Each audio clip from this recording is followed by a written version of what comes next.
Ron Lyle versus Larry Holmes, going out to Austin Webb.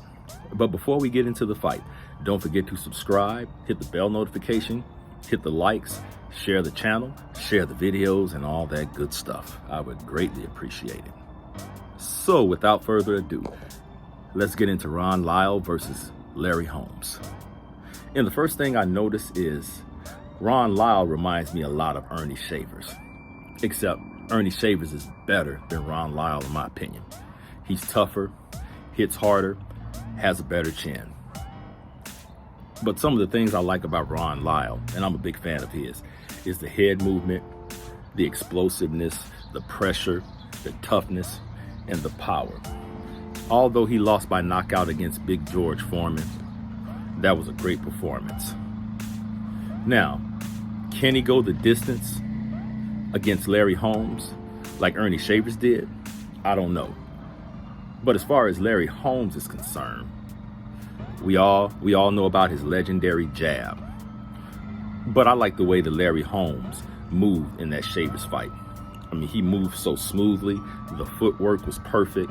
He controlled the distance. And of course, his jabbing was excellent. His overhand rights, his straight rights. So Larry Holmes did everything right in that fight against Ernie Shavers. And you're going to hear a lot of Ernie Shavers and Ronnie Lyle comparisons because of their similarities in styles. They have similar styles. So Larry Holmes fought the perfect fight against Ernie Shavers, in my opinion. But Ernie Shavers was applying a lot of pressure. And Larry Holmes started to get tired in the later rounds because of that pressure. Ernie Shavers had a heck of a chin. So Larry Holmes was hitting him with everything, including the kitchen sink. And Ernie Shavers just kept coming and started landing big bombs of his own. But at the end of the day, Larry Holmes outboxed him and won a unanimous decision.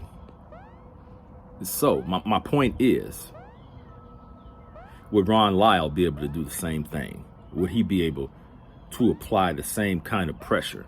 And he would definitely have to use his head movement in this fight. Would he be able to apply that same kind of pressure and possibly tire Holmes out in the later rounds? Possibly.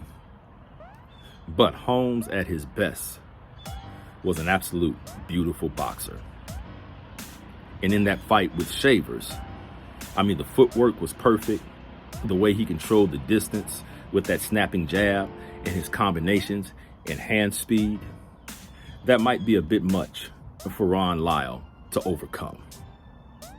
Now, as tough as Ron Lyle is, sometimes he gets overzealous and he overextends himself, and sometimes he's overly offensive-minded.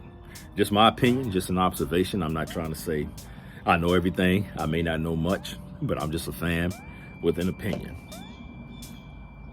Now, Ron Lyle, he would put in some good work in this fight, and he would get some shots in early on in the fight.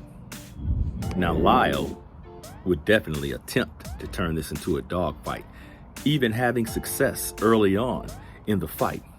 But I just feel that Holmes is a step above Lyle in terms of boxing skills, the footwork, the jab, the hand speed, the way he controlled the distance against Shavers.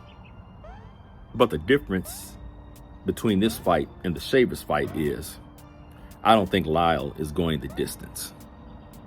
And I'm not sure about his stamina in this fight. And so I feel that Holmes stops Lyle in 9. Those are my thoughts. Let me know what you think, and I'll see you next time.